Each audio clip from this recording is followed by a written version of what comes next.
यह है राधा का गांव। राधा एक छोटी बच्ची थी। वो अपनी मां के साथ एक छोटे से गांव में रहती थी। गांव के पास एक पुरानी हवेली थी। हवेली बहुत बड़ी थी। वो अब टूट गई थी। हवेली के आसपास हमेशा सन्नाटा रहता था। राधा अपनी मां से हवेली के बारे में पूछती थी। मां कहती थी, वहां मत जाओ राधा। मां ने सुना था कि हवेली में भूत रहते हैं। गांव वाले भी हवेली से दूर रहते थे। वो बच्चों को वहां जाने से मना करते थे। वो कहते थे कि हवेली में बुरी आत्माओं का वास है। राधा को हवेली देखने की बहुत इच्छा होती थी। एक दिन राधा घर पर अकेली थी। उसे याद आया कि मां ने हवेली के बारे में क्या कहा था।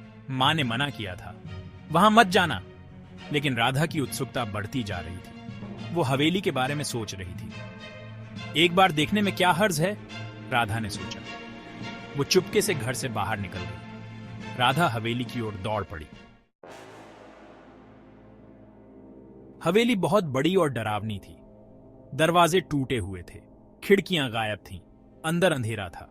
राधा डरते डरते अंदर गई। ठंडी हवा का एक झोंका आया। राधा कांप गई। उसे लगा कि कोई उसे देख रहा है। हवेली के अंदर सन्नाटा छाया हुआ था। सिर्फ हवा की आवाज सुनाई दे रही थी। राधा आगे बढ़ी। राधा एक कमरे में दाखिल हुई। कमरे में धूल और मकड़ी के जाले थे। एक कोने में एक लोहे का पिंजरा रखा था। राधा पिंजरे के पास गई। उसने अंदर देखा। उसे एक धुंधली आकृति दिखाई दी।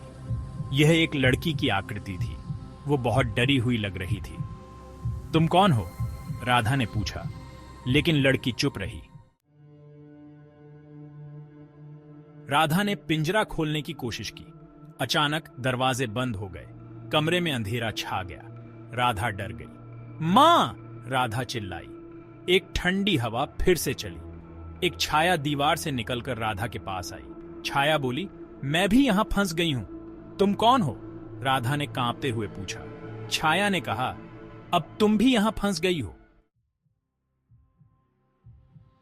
राधा ने दरवाजा खोलने की बहुत कोशिश की, लेकिन दरवाजा नहीं खुला। वो हवेली में फंस गई। अब राधा भी एक छाया बन गई थी।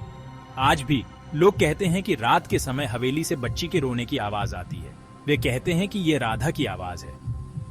गांव वाले अब भी हवेली से दूर रहते हैं। कभी कभी उत्सुकता हमें मुसीबत में डाल सकती है।